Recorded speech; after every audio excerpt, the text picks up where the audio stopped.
Hello, this is William Rudder from Rudder's Tropicals, and today I'm going to show you how to plant one of our hardy lotus tubulars.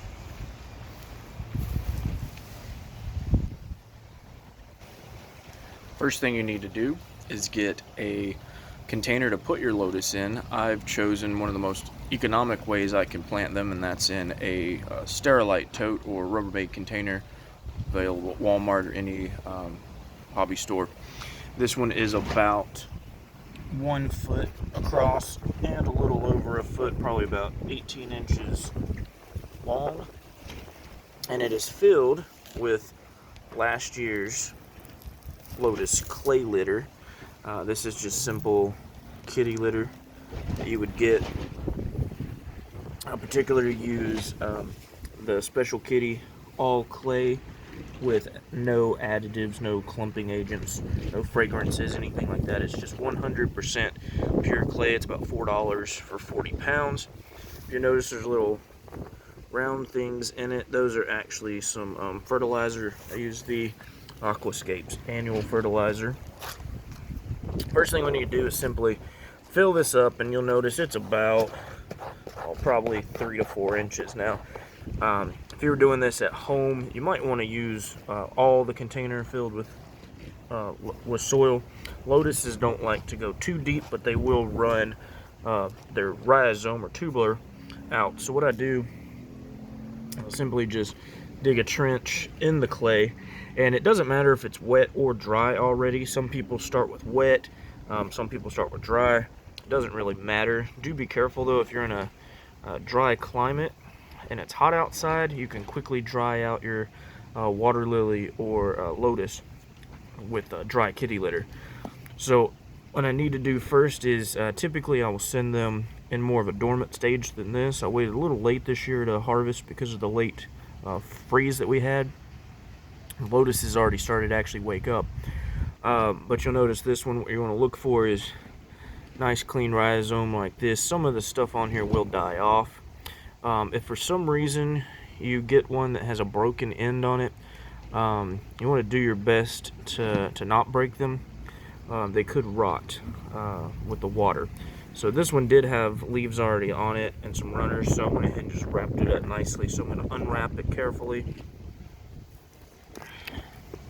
Unwrap it like that, and then this will be your leaves. Now these leaves will be floating on the top of the water. They're not actually the main leaves that you think of when you think of a lotus. Those will come later, probably in about 4 weeks, depending on the water temperature. Now we have a cutoff end down here, and then we have a fresh end, and these are where the runners are coming from. So that's the end I want to place away from the edge of the container. So what will happen is this will continue to grow in the container, and it'll snake its way around. So I'm going to go ahead and place this in down here just like that. Get the roots under the clay, bury this in down here, and then fill in the rest just like that. Now, one thing that makes the water lotus unique is its rhizome itself, and I've got some that I cut earlier, and you'll notice that it has lots of little holes in it. If you've ever eaten lotus, which is an Asian delicacy, you'll notice that it looks like someone cut it almost like a tomato would look. That's actually the tuber, the rhizome. All of the water lotus is edible, and that is what they cook up, very starchy like a potato. Some people make potato chips with them. But because of that, it will float. So until it gets rooted in, that's the struggle with the water lotus, is to keep it under the soil. So I'm going to cover it up. I'm going to place a large rock, about yay big. If you don't have a rock, a paver, a brick paver would work perfectly as well. It's just what I have nearby, and that should be enough weight to keep it down. If it's not, I'll add some more weight or a rock later. So next thing we're going to do is take it over the pond and get some water in it and slowly let it sink to the bottom of my lily pond. And the lily pond is about a little bit over 1.5 feet deep, just under 2 feet deep with full water. So I'm going to show you guys that. So here we are over at the lily pond. It is now finally, we had a warm up, and then we had a unprecedented winter down here in South Texas where we got actually down to single digits. This pond, you may have seen in some of the pictures on my Facebook, did not have a greenhouse on it, and it actually not only had 5 inches of snow on top of it, but also completely froze over, and the water temperature got down to just under freezing, and it had been 75 degrees the week before. So that did shock the plants, but it looks like, fortunately, I knew I wasn't going to lose the hardies, but fortunately it looks like I did not lose any of the tropical water lilies. So I was really excited about that. So those will be for sale this spring. But I do have went ahead and put the greenhouse over, and that was to get that water temperature back up. All these plants do better when the water is about 70 degrees. They start waking up in the low 60s. So this greenhouse actually during the day has been getting over 100 degrees. The water is just below 70 right now. If you wanted to jump start your lotus, I have seen people use aquarium heaters or even smaller containers with water in them to get the water temperature up to like 85, even 90 degrees. You cannot keep your water lotus too hot of water. It really likes the heat, and that'll drive it to, I've seen them bloom from seed to flowering in probably, what, 3 months, 3.5 months on YouTube. So we don't have we have a subtropical climate, so the water doesn't stay that warm year round, but you know, these will take off pretty quickly in the water. So I'm going to move back part of this. It does require 2 hands most of the time, so just kind of show you. I'm going to sit it in the water, being careful again of the green ends. Sorry for the crazy camera angle here. I'm using just my cell phone to film this. So I'm going to sit the lotus in the pot, in the water. We'll see if we can do this without dropping the phone or scratching the lotus. I'll sit those down in there for now. And then what I'll do is I slowly let water in like that. Just let the water in, and then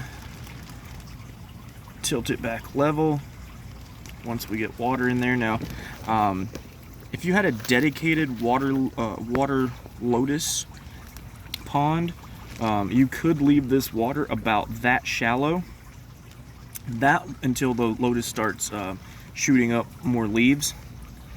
But in this case, like I said, it's about a little over 1.5 feet. So we're gonna push that away, and you'll see I just kind of slowly lower it just to see if the rock was big enough. If I was using a brick, I wouldn't have to be this careful.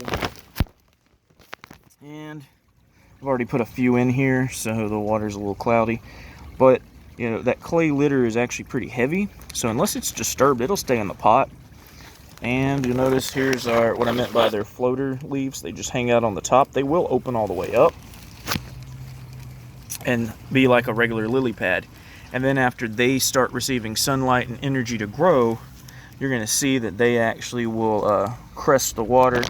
And then about a month after you start getting plants, or the high leaves, you'll actually start seeing buds come up. So like I said, where they are from right now, these are earlier planted than they were last year. Last year was almost May before I planted them, late April, and I got my first flowers in mid-June, so about 2 months.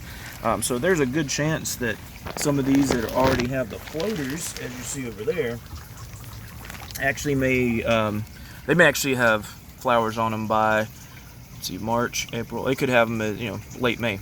So keep posted on my Facebook page, Rudder's Tropicals. If you like the video, hit that like button. Be sure to subscribe and hit that notification bell. This is a small business on the side hustle, so I don't always get a chance to post a whole bunch of videos. I hope to do more videos of how to, and then just general, like how the water lilies and plants going. My goal is to get several varieties going, and I already will have multiple water lilies for sale this spring 21 season. Those will start getting listed pretty soon. I've got hardies like Comanche. I've got lemon mist that smells like pineapple. If you like water lilies that smell like fruit, I've got James Bryden's. I've got some dwarf water lilies like Perry's Dwarf Baby Red, and then also Helva, which is a dwarf yellow water lily if you're looking for something for a smaller water garden or small patio pond. Those are perfect for that.